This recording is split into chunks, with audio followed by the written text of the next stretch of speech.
Visitar Montanejos es conocer un destino único. Se trata de un rincón rodeado de un paisaje increíble, lleno de rutas y sorpresas.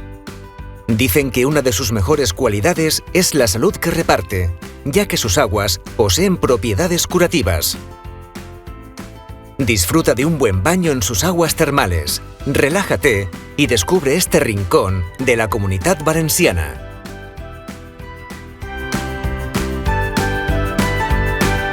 Peñíscola es un destino que atrapa por su historia, por su gastronomía y por su naturaleza.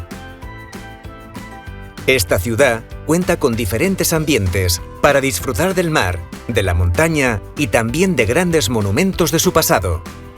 Prepárate para dar un paseo por su casco histórico y para bañarte en algunas de sus calas más paradisíacas.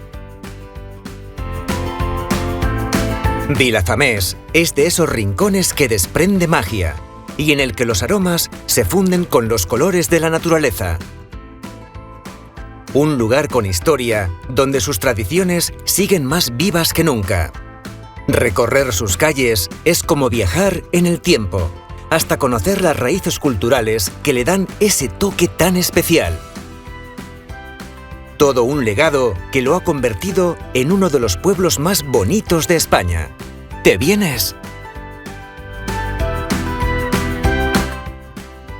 Naturaleza salvaje, historia, cultura, gastronomía. Culla es, sin duda, un destino al que ir para perderse por sus calles y sus sendas. Es un lugar con mucho legado y, al igual que Vilafamés, uno de los pueblos más bonitos de España. Ven a seguir la huella del pasado y déjate sorprender por la belleza de su entorno.